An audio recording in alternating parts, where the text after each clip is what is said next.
Hey guys, and welcome back to my YouTube channel. Today I'm building for my wizarding save file again, and this time I'm going to build the home of Luna Lovegood and her father, and we can see it clearly in the 7th movie, or is it the 8th? I'm not sure, in one of the last two. And yeah, we can see that they live in a quite oddly shaped home. It's mostly round, but it's also leaning a little bit. It almost looks like a hat of some sort. So yeah, I decided to make it octagonal shaped because I can't do round. But yeah, I'm not sure how good the replication of the shell is, but I tried to make it as close as possible while still having room to actually put everything in that would be needed for a house for two people or potentially three. Because, of course, earlier the mother of Luna still lived, and presumably she also lived in this house, so I thought I would make it large enough for three people. And as you can see, I'm finished with the basic shell.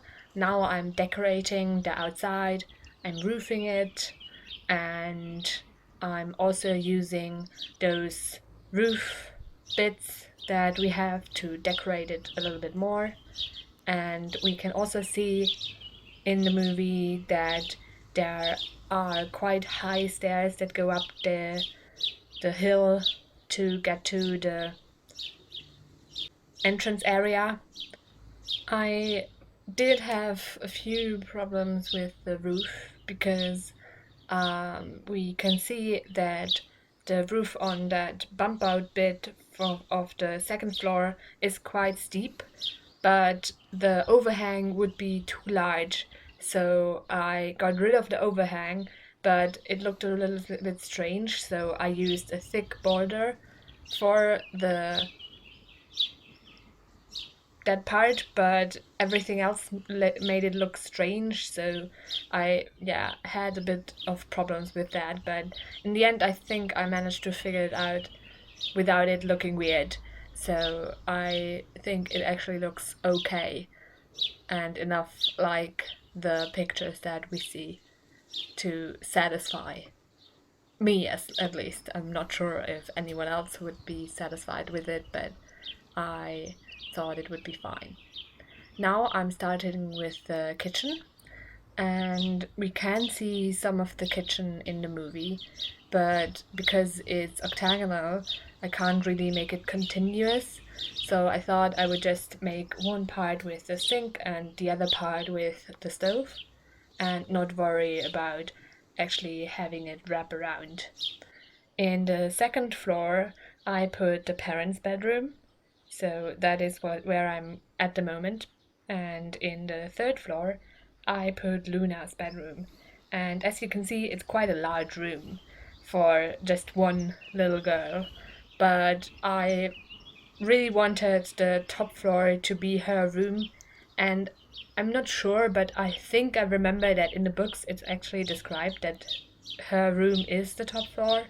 I'm not sure if I remember it correctly or not, and I didn't bother checking, honestly, but I thought the concept would be cute to have that. And in general, I kept it pretty colorful inside because we do see the inside, and we see that it is quite colorful, especially the walls. So I thought I would also include that because, of course, that does make sense to actually have it colorful. And I also used that desk with the high back because I always think it fits with like the weird professor air that I think the father of Luna gives off as well. So yeah, I thought it would be fitting to have that. And then I thought I would include fireplaces in all of the rooms just because I had the space, and I thought it would be a cute touch to have that, and also quite realistic. And then I moved on to the bathroom, and I put in two sinks even, but no shower It didn't really fit in there. It just was a bit cramped. I thought about enlarging the room, but I was happy with the layout that I had going on, and I thought it's not really necessary to actually have a shower, so I was fine with how it was. Then I moved on to the wallpaper, and I knew that I wanted quite a lot of color there, but I also wanted to use the brick that I used outside, inside as well. So I chose some of the walls that would be brick, but the other ones would be colorful. I just used the wallpaper that fit well with that. Except in Luna's room, that one I kept entirely blue because I wanted it to reflect her Ravenclaw pride. I don't know. And yeah, that's why I kept it blue. There weren't really any wallpaper that would fit the Ravenclaw color, but also at the same time be more colorful than just blue. I just didn't find anything that really fit what I wanted. And yeah, I just used the blue wallpaper. Then I moved on to the windows, and in the movie, we also see that the bump out on the second floor has those large windows with the separate panels. So I had already put them down, and I thought I would just go with the theme and use the windows that are similar and fit the style and use them around the house.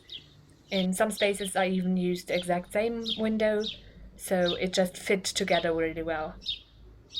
And with the basic layout figured out, I started on the lighting everywhere. And of course, I needed some inside and some outside. And also with decorating. So I got into that phase and I knew that I wanted it to be a little bit cluttered inside because that's what we see in the movie. And I also think that it just in general fits the vibe of the family, and that's why I kept it quite cluttered, even though it's quite a large space, so it doesn't even look all that cluttered, even though there is quite a lot of things in there. And I also put down curtains. I went for the green curtains. I think I could have gone maybe for some colorful ones, but I just wasn't quite sure what color I would go for, and I thought I already had quite a lot of colors going on, so I didn't want to make it crazy, especially because I knew that I would use some wall decor to make it more colorful, as you can see with the poster like things that I put on the wall, and I needed to size down because they were too large for the walls that I had.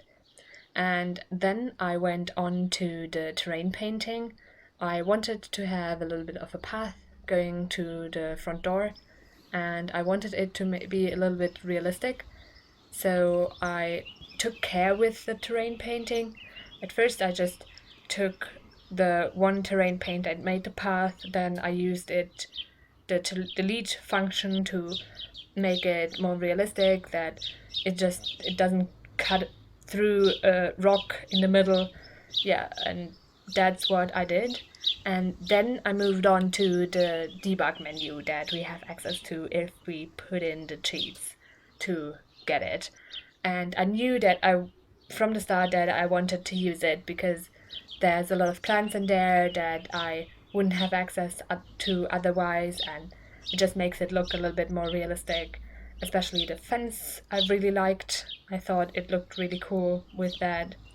And also the stump, because the wooden one that I put in right at the start, because that really does make it more realistic and look more full the whole lot.